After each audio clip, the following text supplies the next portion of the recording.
So, I just started a new job as a trader, and I was about 10 minutes into one morning, and my boss walks up to the pit up by the railings there.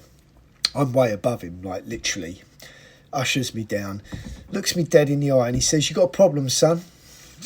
I was like, "What?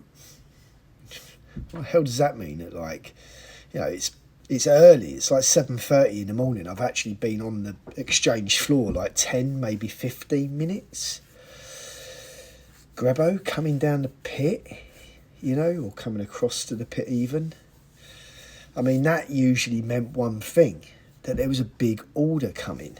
So my arsehole was already going, because I was thinking to myself, Jesus Christ, like, am I going to get absolutely smashed at 7:30 in the morning, right? So I'm already switched on. But instead, he leans down at my level. And he says to me, "Have you got a problem?" And I'm like, "Grebo, it's 7:30 in the morning, mate. What the fuck are you talking about?" I didn't think that was unreasonable. And that's kind of the way that you spoke to each other down there anyway.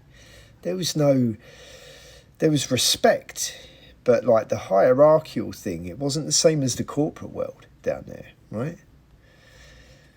So then he says, absolutely deadpan, no emotion even.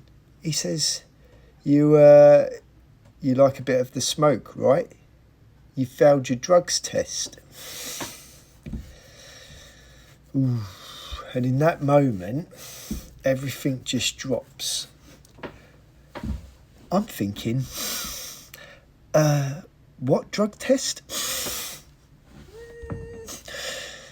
I didn't even know I was being tested, right? And I just started the job. Am I already finished? Now, I'm in my early 20s.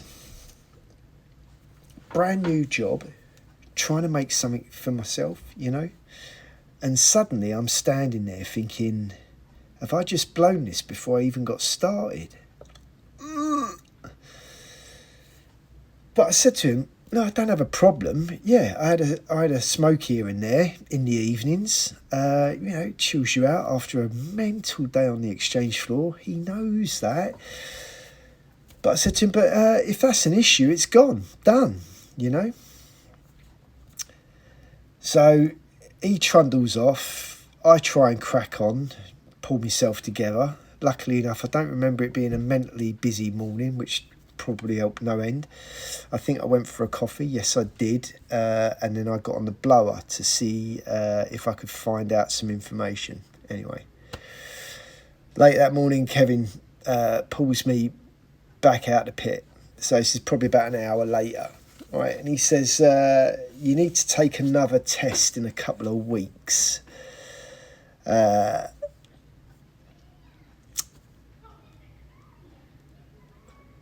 You know, at that stage, I kind of felt like Kevin was trying to keep me. There was a little nuance in there, you know. But of course, by that stage, I'd already been on my coffee break myself, and I'd been on the blower. And I'd been frantically trying to find out essentially two key things. Should I have been told about the test, and was 2 weeks enough, right? Because back then, I didn't know, right? So I go back to Kevin and I say, "That's not going to work, mate, because if you want a fair result, you're going to need to give me longer." Kevin being Kevin, "Park that, get back in the pit. I'll shout you later." He says, "Leave it with me." And about another hour goes by, probably less, knowing me, pulls me out again. He looks at me completely straight and he says, "You're not taking the test until I get back from holiday. And if anyone asks, you say no. 6 weeks, that's enough." Right? I felt a bit emotional then. And in that moment, I knew exactly what he was doing. He was covering me. He had my back. And something clicked for me right there.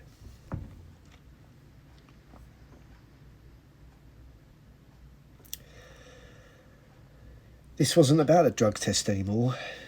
This was about trust. Kevin was putting his name, his position on the line for me. And the only question in my head was, am I going to let him down? Nah, mate. Not a chance, right? When I wrote this script, I didn't get emotional. It's bloody weird. Now I'm reliving it. From that moment on, anyway, I didn't touch anything. Not once. Because now it wasn't about rules. It was about respect. About being part of something. A team. A standard.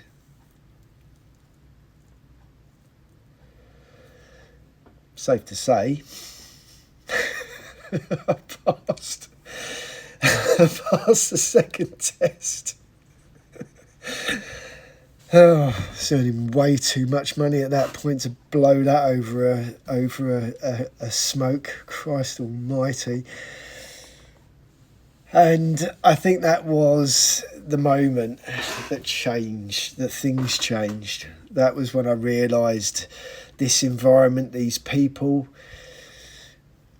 they had my back.